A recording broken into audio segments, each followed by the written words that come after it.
সালামু আলাইকুম। Breaking news.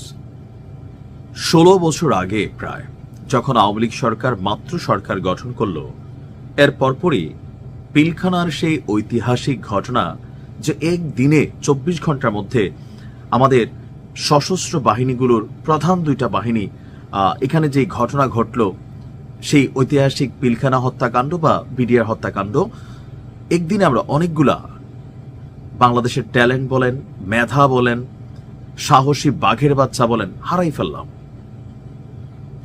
ওই দিনের যে ঘটনাগুলো ছিল, এখানে আওয়ামী লীগের তৎকালীন প্রেক্ষাপটে যে ভূমিকাগুলো ছিল তখন থেকে প্রশ্নবিদ্ধ ছিল। তো টানা আওয়ামী লীগ ক্ষমতায়, এটা আস্তে আস্তে চাপা পড়ে গেছে যে কে আসলে এখানে মূল খলনায়ক। এটা নিয়ে মানুষের মধ্যে দীর্ঘ একটা সময় এটা নিয়ে একটা ইস্যু ছিল যে আসলে এখানে কি ঘটছে, কারা ঘটাইছে, কেন ঘটাইছে। বরাবরই এখানে টেকনিক্যালি যারা বিচক্ষণ মানুষ অথবা ভেতরের মানুষ সবাই বোঝার চেষ্টা করছেন যে এটা একটা সাজানো পরিকল্পনা ছিল। আজকে সেই ঐতিহাসিক বিডিআর হত্যাকাণ্ডের একটা তদন্ত প্রতিবেদন উঠে আসছে, আর সেই তদন্ত প্রতিবেদনে চাঞ্চল্যকর কিছু তথ্য দিয়েছে তদন্ত কমিশন। তবে আওয়ামী লীগের নেতাকর্মীরা বলার চেষ্টা করছেন যে সরকার আওয়ামী লীগকে রাজনৈতিক দল হিসেবে নিষিদ্ধ করে, আওয়ামী লীগের সবকিছুতে তারা হস্তক্ষেপ করে। ওই সরকারের অধীনে যখন কোনো রিপোর্ট হবে সেটাতে আওয়ামী লীগকেই দোষী করা হবে। এই রিপোর্টটা নিরপেক্ষ না। অলরেডি এটা নিয়ে একটা মন্তব্য আওয়ামী লীগের পক্ষ থেকে করা হয়েছে, কিন্তু জনগণের মধ্যে একটা বড় অংশ আসলে তারা কিন্তু কোথাও না কোথাও ভাবে সেই ফজলুর তাপসের ভূমিকা, ওই সময় আরো কিছু যে জাহাঙ্গীর কবির নানকের ভূমিকা, কিছু মানুষ তাদের অ্যাক্টিভিটিস মানুষের কাছে সন্দেহজনক ছিল। আসুন তদন্ত কমিশন কি বলছে।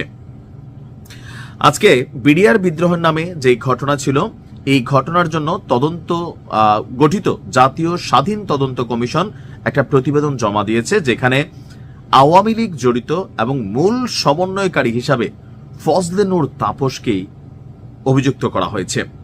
প্রধান উপদেষ্টা ডক্টর ইউনূসের কাছে এই প্রতিবেদন অলরেডি জমা দেওয়া হয়েছে।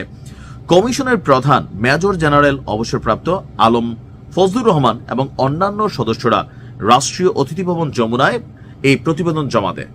তো এই সময় প্রধান উপদেষ্টা বলেছেন যে বিডিআর হত্যাকাণ্ডের ঘটনায় জাতি দীর্ঘদিন ধরে অন্ধকারে ছিল।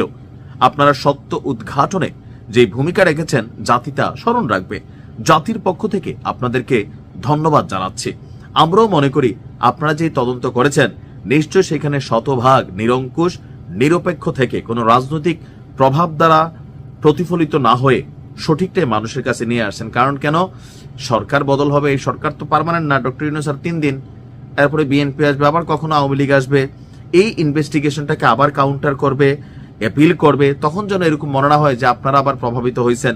তবে বাংলাদেশের রাজনৈতিক কালচার এটাই বলে যে কখনো আওয়ামী লীগ আসলে এই রিপোর্ট বাদ হয়ে যাবে, যারা এই রিপোর্ট দিছে তারা দেশ ছেড়ে পালাই যাবে অথবা তাদেরকে গ্রেপ্তার করা হবে। এটা বাংলাদেশে হয়, না হলে তো আলহামদুলিল্লাহ। আচ্ছা, তো বলা হচ্ছে যে দুটি প্রক্রিয়ার মধ্য দিয়ে তারা কাজটা করছে। কমিশনের প্রধান যিনি আছেন তিনি বলছেন তদন্ত কাজ সুষ্ঠু, নিরপেক্ষ, ত্রুটিমুক্ত করার স্বার্থে সর্বোচ্চ পেশাদারিত্ব তারা বজায় রেখেছেন। সাক্ষীদের ডাকা হয়েছে, কারো কারো 8 ঘন্টা পর্যন্ত তারা বক্তব্য শুনেছেন, যতক্ষণ ওই সাক্ষী বলতে চেয়েছে।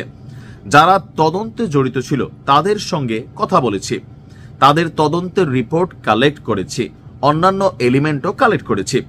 এই তদন্তের মাধ্যমে বিডিআর হত্যাকাণ্ড নিয়ে জনমনে থাকা প্রতিটি প্রশ্নের উত্তর খোঁজা হয়েছে, উদ্ঘাটনের চেষ্টা করা হয়েছে। কার কি ভূমিকা ছিল, কেন সেনাবাহিনী সেদিন দাঁড়িয়ে থাকলো, অ্যাকশনে গেল না। বিডিআর হত্যাকাণ্ডে বহিঃশক্তির সরাসরি সম্পৃক্ততা এবং তৎকালীন ক্ষমতাসীন দল আওয়ামী লীগের সরাসরি জড়িত থাকার শক্তিশালী প্রমাণ মিলেছে। এই কথাটা মানুষের কাছে বিশ্বাসযোগ্য। কেন, আমরা দেখলাম যে দীর্ঘ সময় ধরে একটা ঘটনা ঘটলো, সেনাবাহিনী কোনো অ্যাকশনে গেল না। এটা সবারই প্রশ্নবিদ্ধ করছে, তাহলে সেনাবাহিনীকে কারা রুখে রাখছিল? এখন কিন্তু এগুলাই সামনে আসতেছে। বলা হচ্ছে যে সময় ফাইন্ডিংস সম্পর্কেও কমিশনের সদস্য জাহাঙ্গীর কবির তালুকদার বলছেন এই ঘটনায় কিছু বাহ্যিক এবং প্রকৃত কারণ বের করেছে কমিশন। এই হত্যাকাণ্ড পরিকল্পিত এবং এর পেছনে প্রধান সমন্বয়কের ভূমিকা পালন করেছিল তৎকালীন সংসদ সদস্য শেখ ফজলুর তাপস। হত্যাকাণ্ডের ঘটনায় জড়িতদের রক্ষা করতে স্থানীয় আওয়ামী লীগ সরাসরি ভূমিকা রেখেছে। 20-25 জনের একটি মিছিল নিয়ে পিলখানায় ঢুকেছে।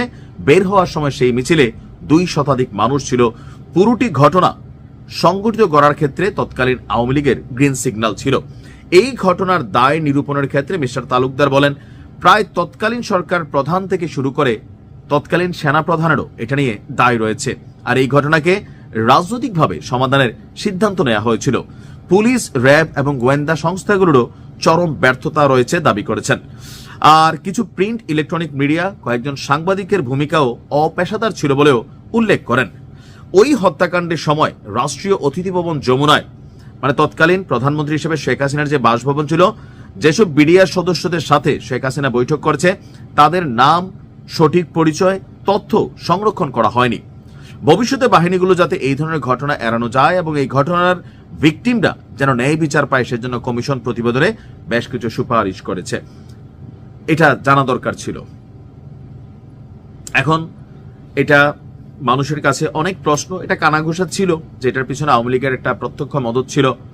কারণ 111 সরকার অনেক কিছু করছে, আবার ভারত বাংলাদেশের রাজনীতিতে একটা হস্তক্ষেপ করে। এখন যেমন একটু পাকিস্তান করতেছে, এখন পাকিস্তানটাকে আমরা দেখছি, ভারতের টোকি দেখছি, এগুলো চলে, আমরা বুঝি।